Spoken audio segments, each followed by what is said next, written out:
All right, Shalom. First and foremost, I want to give our praises to Yahawah by Sham, Yahawashi by Sham Klakadash. My name is Parthum, and I just wanted to give a testimony on the events that happened in my life, which led up to this point. And we'll further build and go from there. This all started in the summer of 2022. It was a rough time for me, personally and spiritually. We had a brother pass away in our camp. Along with that, I was bombarded by a number of just tests through the Spirit. And a lot of those tests I just didn't have the answer for. So I turned into something that's common in Scripture, all right? And that's casting lots. Okay, I started using it to just solve, my problems. Okay, totally lean on it, and I'll give a precept just on there, brothers. Sisters are not familiar with lots, okay? This is Proverbs.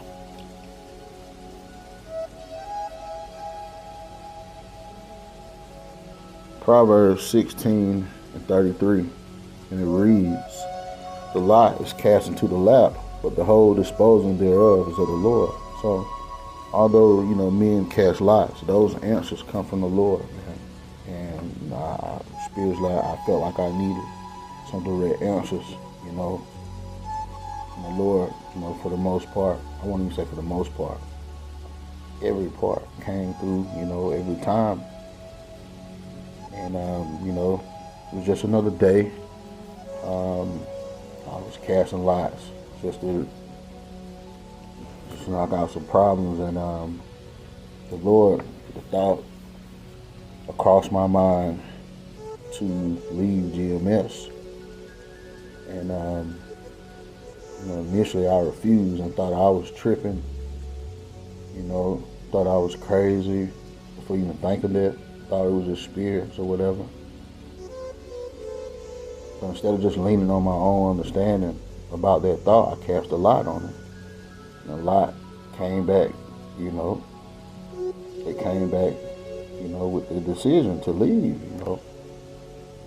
And I was in disbelief, At first I refused to take heed, And it bothered me that the Lord would tell me to do such a thing. But, I refused initially. Some time went by and, still on my mind, And I was advised by another brother in my camp, cast another lot. So I cast another lot. Okay. Not only was I told by the Lord to leave, but I was also advised to rebuke, well, rather correct GMS. And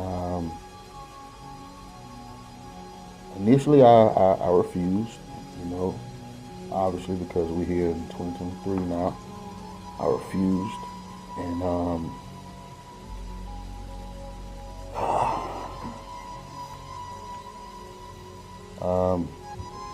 yeah, I hesitated, man. And that's the one thing that brothers and sisters, you should not do, man. If the Lord tell you to do something, just do it, man. Okay. But initially, I hesitated, man. And then the Lord did something to me. All right. November 6th, 2022, I was hit by a drunk driver while we was parked on the side of the highway. The whole reason why we was out there. While I was out there, I went out there to help some brothers that was in town from another camp, And after we got finished helping them, man, while I was still parked on the side of the highway, the Lord allowed me to get hit by a drunk driver. And it did me in, pretty bad, And it sat me down. It gave me a lot of time to reflect, and examine everything, that I've been doing.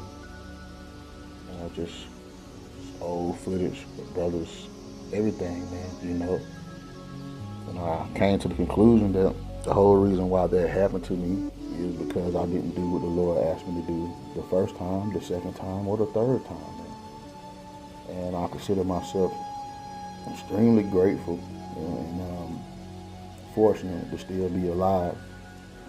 Okay? The Lord could have wiped me out for not doing what He asked me. Alright? After the accident,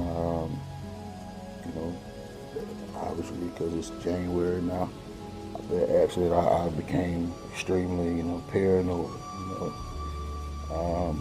to develop a fear of the Lord taking me out because I'm hesitating to do what He asked me to do, And so what He asked me to do, it's a hard thing, This is a very hard thing that I'm going to do. This is not easy, but I must do it. Because if I don't, I fear the Lord will take me out. Okay? With that, I'll grab another precept. All right. This is Matthew chapter 10. I'll start at verse 27, and it reads, "What I tell you in darkness, that speak ye in light, and what ye hear in the ear, that preach ye upon the housetops. And fear not them which kill the body, but are not able to kill the soul, but rather fear Him which is able to destroy both soul and body in hell." And that's right, man. I learned this the hard way, in a sense, man. Do what the Lord asks you to do, man. His thoughts are higher than our thoughts, and His ways are higher than our ways, okay? He don't owe us an explanation, okay, on any of that. So, my advice to the brothers and sisters out there, if you get any type of inclination from the Lord to do something, don't hesitate to do it, man, because He can and will hurt you, man, okay? So, with that said, I'm going to do what the Lord asked me to do. This is Ezekiel chapter 3.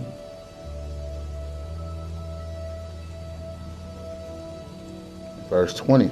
It says, "Again, when a righteous man doeth turn from his righteousness and commit iniquity, and I lay a stumbling block before him, he shall die. Because thou hast not given him warning, he shall die in his sin. And his righteousness which he hath done shall not be remembered, but his blood will I acquire at thy hand. Nevertheless, if thou warn the righteous man that the righteous sin not, and he doeth not sin, he shall surely live, because he is warned, and also thou hast delivered thy soul." Okay? So, if you... that's pretty much self-explanatory, man. So, with that, we'll get into some precepts and start naming names. All right. In regards to Elder Apostle Tahar, okay. Before I begin, I just want to get some precepts, okay? This is Ecclesiastes chapter 7 and 1. It says, "A good name is better than precious ointment, and the day of death than the day of one's birth." That's right, man. So having a good name is a heavy and wise thing to have, man. And it's precious, okay? One more precept. Proverbs 22 and 1 says, "A good name is rather to be chosen than great riches, and loving favor rather than silver and gold. And see, with that being said, Apostle Tahar, with all due respect, okay, you have compromised the good name and love and favor of our camp, GMS. Let me ask you a question, brother. Before this keeps going, we have to ask you a question. How many of you are fathers here? Just be for real. If you're a father. Now, what if someone is overwhelmed by the Spirit of the Most High God, and he reads your scripture, and he take your daughter, and he just rape your daughter? What do you say to that? If he live like you live, walk like you walk, talk like you talk. Because y'all live amongst each other. Yeah. Y'all live amongst each other. So what happens when one of y'all feels so overwhelmed by the Spirit of God that when you see one of each other's daughters, you just grab her up? You gonna tell one of these brothers here, come on, you know the doctrine. You know how we get when you get. Well, answer it. We just told you that. How would y'all respond? In this time, that was if it did happen. Hold on. But if it did happen, you would allow it to happen. Why? Because you go back to the scriptures. You're supposed to be a brother. Hold on. You're going to allow one of your brothers to rape your daughter. You're saying rape as if rape simply means to grab. No. We talking about. Now we read the verse. Where someone was. In the kingdom of heaven. Hey, look. No. We read the verse, man. When the kingdom is established, we're going to get women when they 12 years old. Right. All right? Say it again? As soon as they start in the kingdom of heaven, when their period starts, that's when they become a woman. Okay. All right? So we're going to deal with them when their period starts. Right. When their monthly starts. Question. Have sex with them. Have babies, man. With 12-year-olds? Brother, there's in the kingdom, we're going to do that, man. We're going to get them young. We're going to get them young. And the kingdom is coming. The kingdom is right here, but the Most High is going to establish the kingdom, right? Don't look up in Google women that were pregnant under the age of 12. You got a 9-year-old woman that were pregnant. You got 11-year-old that were pregnant. This is Job. This is Job chapter 32 and 9. It says, great men are not always wise, neither do the aged understand judgment. Okay. Apostle Tahar, Apostle Tahar. It wasn't a wise thing that you said and you did in that clip. Okay. The Lord, I'm not sure why, but he sent me back to that moment in time. The scripture say the Lord required that which had passed. That's deeper than Esau. Okay. That's us. That's the prophets of old, 2/3. The Lord required that, man. Okay. And that wasn't a wise thing that you did, Apostle Tahar. When you go back and watch that video, the whole topic was, rape. Okay, the topic was not about marriageable age in Israel. Okay, no one asked you respectfully. You just volunteered that information without thinking, and you inadvertently made us all look like pedophiles. Okay, that wasn't wise. Okay, I'm not sure if you're aware of this, but new people that hear about the truth, when they start doing their research, when it come to GMS, they don't call us bums, okay, or rapists, or the chip. They don't mock us like that. They call us pedophiles. And that's all because of something that you said that wasn't asked of you. That wasn't a wise thing to say. All right. Get a precept. This is Proverbs 21 and 23. It says, whoso keepeth his mouth and his tongue keepeth his soul from troubles. Okay?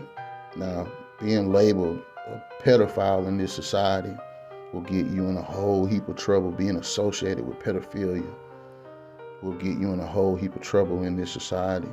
Okay? None of us participating in this in-depth pedophilia, in any type of pedophilia at all.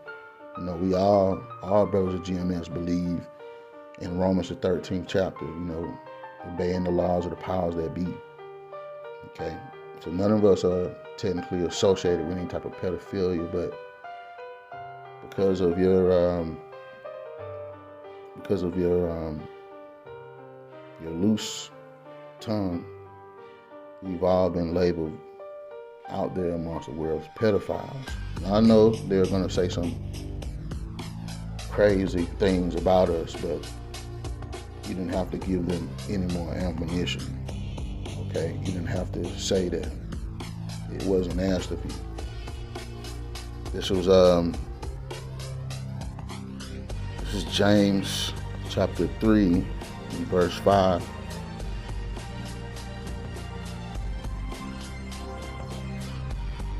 And it reads, even so the tongue is a little member, and boast of great things. Behold, how great a matter a little fire kindleth. See? We are in the future. That's gonna, brothers are gonna have to answer for that. You know, men are gonna have to answer for that for you. And it wasn't necessary that you said that. When you go back and watch the whole footage, no one asked you to say that respectfully, Apostle Tahar. This is John chapter 15, and verse 20. It says, remember the word that I say unto you, the servant is not greater than his Lord. If they have persecuted me, they will also persecute you. If they have kept my sayings, they will keep yours also. See? And it's come time for them to persecute us on a mass scale. They're going to remember that, and they're going to put that out there. And that's a stain on the ministry, man. That's a major blot on the ministry. Okay? This is John chapter 32. Shalakia. No. Job chapter 32.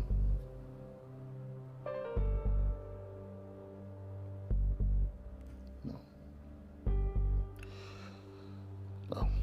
1 Thessalonians 5. Let's go there. 1 Thessalonians 5 and 22. It says, abstain from all appearance of evil.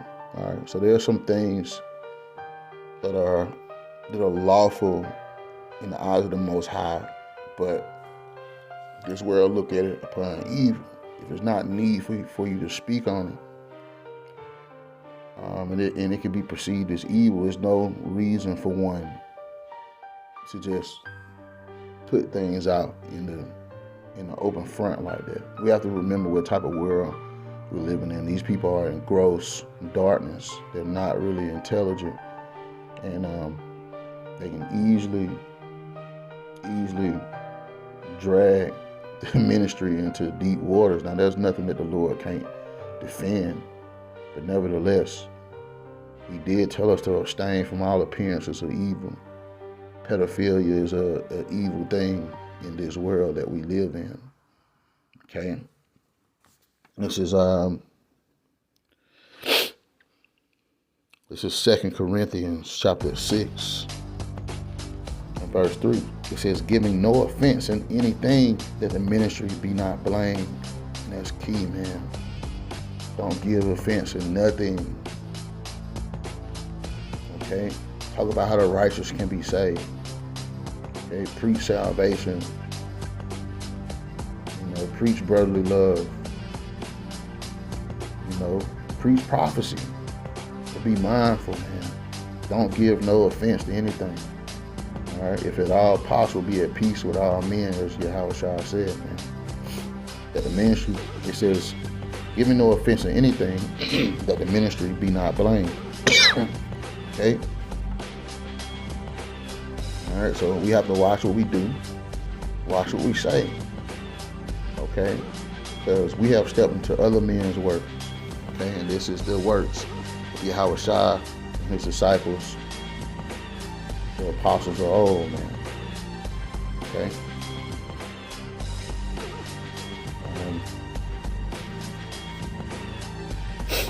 This is 2 Peter's chapter 3:14, and it reads, "Wherefore, beloved, seeing that you look for such things, be diligent, that ye may be found of him in peace, without spot and blameless." See, you have to be blameless, man. All right. Apostle Tahar, with all due respect, Elder Apostle Tahar,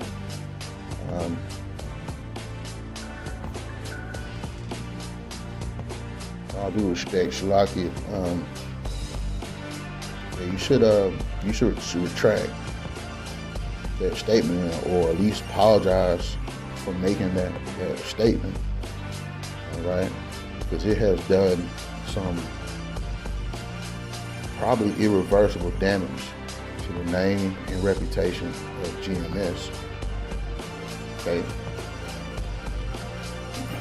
Furthermore, in regards to rebuke, GMS as a whole, especially elder brothers, have a tendency to be a little merciless in rebuke and correction.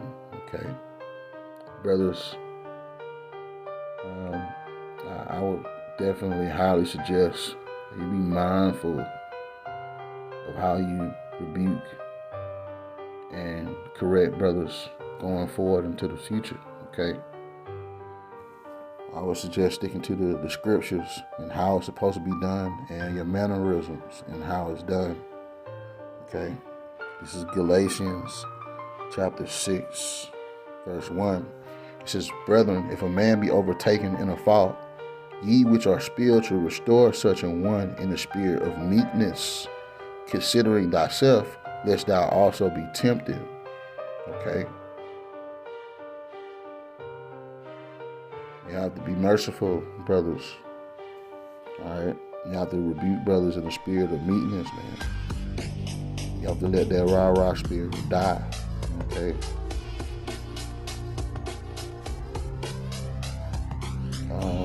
This is Proverbs chapter 3, verse 3.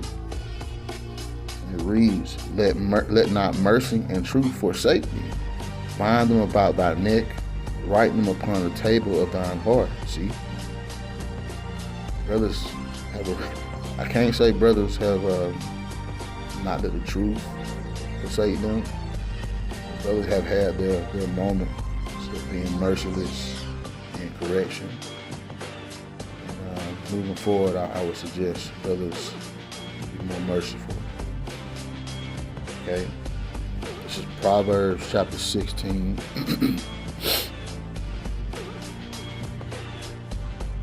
Six.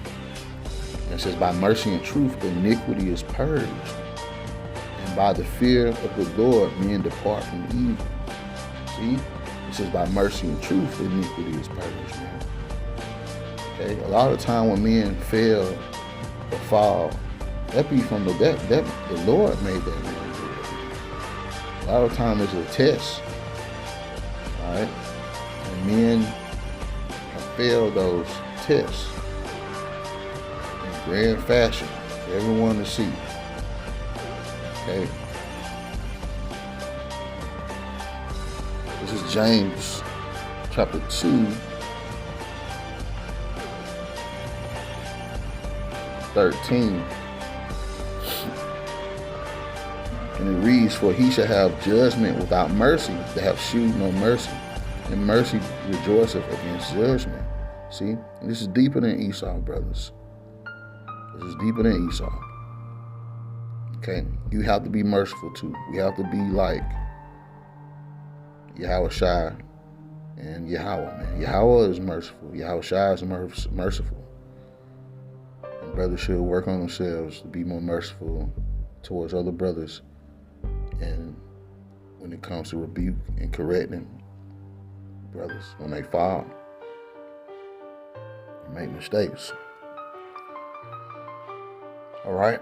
And last but not least, in regards to the past, it's been brought to my attention that our apostles made an oath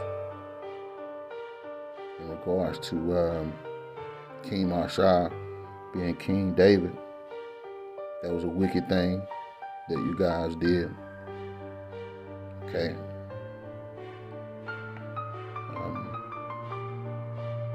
Lord willing, you renounce that oath, because making oaths is a wicked thing. Swearing is a wicked thing. Okay. Especially when it has nothing to do with Yahawashi, if it isn't sanctioned by them. All right. This is Matthew chapter 5. I'll start at verse 33. And it reads, "Again, ye have heard that it hath been said by them of old time, Thou shalt not forswear thyself, but shalt perform unto the Lord thine oaths. But I say unto you, swear not at all, neither by heaven, for it is God's throne, nor by the earth, for it is his footstool, neither by Jerusalem, for it is the city of the great King. Neither shalt thou swear by thy head, because thou canst not make one hair white or black." 37. "But let your communication be yea, yea, or nay, nay. For whatsoever is more than these cometh of evil." See, that oath that you guys made, with all due respect, it was from an evil place. Okay? This is James chapter 5, verse 12. And it says, "But above all things, my brethren, swear not, neither by heaven, neither by the earth, neither by any other oath, but let your yea be yea, and your nay be nay, lest you fall into condemnation." Okay?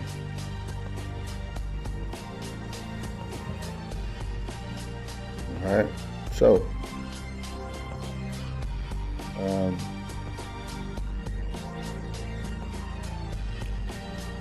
Lord willing, you brothers accept this, correction.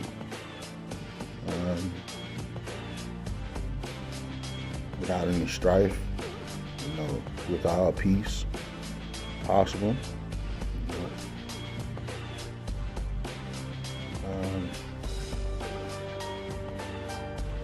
Also, as the Lord requested of me, I am going to resign from my position of leadership in the camp that I'm in, and I renounce my association with GMS. Lord willing, hopefully the Lord Yahawah is pleased. Yahawashi is pleased, and have mercy on me, and don't hurt me anymore. Lord willing, who needed to be edified is definitely edified. Shalom.